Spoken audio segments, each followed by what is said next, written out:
فقرنياها ወይ بعلت ገዛኻ ኣብ ዓራት ዕግባ ምህላውካ ዘርድኡ ሓሙሽተ ምልክታት ዕውፀታዊ ርክብ ኣብ ሰብ ሓዳር ማለት መጋጥምቲ ህይወት ወሳንን ኣወንታዊ ውጽኢትን ኣለዎ።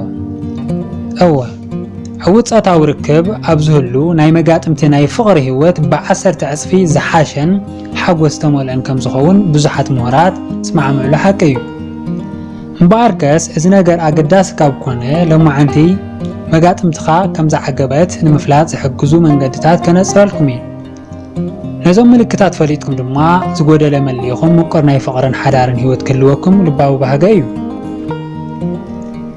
ናብቲ ዋና መዘራረብ ዛዕባ ቅድሚ ብምእታውና ግን ነዚ ቻነል ሓደሽቲ እንተደኣ ኮይንኩም ንለቆ ቪድዮ ቶሎ ክበጽሐኩም ሳብስክራይብ ብምግባር በዓል ዋና ናይዛ ቻነል ክትኾኑ ብኡ ኣቢልኩም ድማ ንዝበለጠ ስራሕቲ ክትተባብዑና ይላዎ። እንድሕር ደኣ እዚ ቪድዮ ፈቲኹሞ ላይክ ይጠቅም ኢልኩም እንተሓሲብኩሞ ድማ ሼር ብምግባር ነመሓዝትኩም ኣካፍሉ። እንተ ኣቱም ቅድሚ ሕዚ ሰብ ዋና ናይዛ ቻነል ዝኾንኩም ክብረት ይሃበልና ድጋፍኩም ኣይፈረየና ክብል ፈቱ።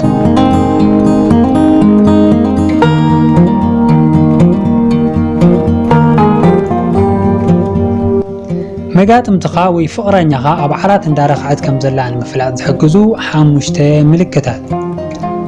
ቀዳማይ ብእተውፅኦ ድምፂ ማለት በኽያት። ኣብ ናይ ሓባር ማለት ምስ ስድራኻ እንዳነበርካ ክትኸውን ትኽእል ኢኻ ወይ ድማ ኣብ ድሕርቲ ደቂቕ መንደቕ ገዛኻ ዝነብር ጎረቤት ክህሉ ይኽእል እዩ። ኮይኑ ግን ንሳ ብኣኻ እንዳረኽዐት እንተኾይና ዓለማ እንዳረኣየት እንተኾይና ስምዒታ ንምሓዝ ቀሊል ኣይክኾና ዓዊላ ክትበኪ ወይ ድማ ድምፂ ክተውፅእ ትኽእል እያ። ስለ ሰብ ትጭንቐሉ ግዜ እውን ኣይትረክብን። ሓጎስካ ምስ ትምቓር ሓሊፉ ኣብዚ እዋን እዚ ንስኻ ስራሕኻ ቐጽል። ምስ ፍቕራኛኻ ወይ ሰበይትኻ ክሳብ ዝኾነ ምንም ዘጭንቕ ነገር የብልካን። ካልኣይ ተመስግነካ።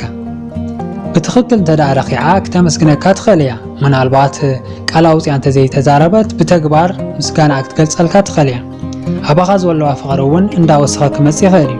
ብሓፈሻ እዚ ምልክት እዚ ኣብ ዝህሉ ዕውፀታዊ ርክብ እንዳገበርኩም ከም ዝኾንኩም ሓደ ግልፂ ምልክት እዩ። ሳልሳይ ተወሳኺ ድሌት ተርኢ። ጽቡቕ ዝኾነ ፆታዊ ርክብ ኣይጽገብን ከም ዝብልዎ እንተደኣ ዕውት ርክብ እንዳገበርኩም ኮይንኩም ስለ እትገብርዎ ኩሉ ክትሓስብ ትግደድን ዝለዓለ ባህጊ ትሕድርን። ብዝረኸቦት ኣጋጣሚ ድማ ባዕላ ንርክብ ትደፋፍአካ። ራብዓይ ሕጉስ ትኸውን። ኣብ ኦርጋዝም ማለት ጫፍ ፆታዊ ስምዒት እንተደኣ በፂሓ ሕጉስ ዝገብር ሆርሞን ተምንጮ። እዚ ሆርሞን እዚ ድማ ፈገግታ ዘይፍለያ ሕጉስቲ ጓል ሄዋን ክገብራ ይኽእል። ስለዚ መጋጥምትኻ ንጉህት ወሳኺ ሰሓቕን ፀወታን እንተረኺብካላ ብዝገበርኩም ርክብ ዓጊባላ ማለት እዩ። ሓምሻይ ሕማም ርእሲ ዝበሃል ኣይስማዕን። ኣወዳት ኣዋልድ ካብ ፆታዊ ርክብ ንምርሓቕ ምኽንያት እየን ዝድርድራ እንዳበሉ ከማርሩ ምስማዕ ልሙድ እዩ። እዚ ግን ኩሉ ግዜ ሓቂ ክኸውን ኣይኽእልን።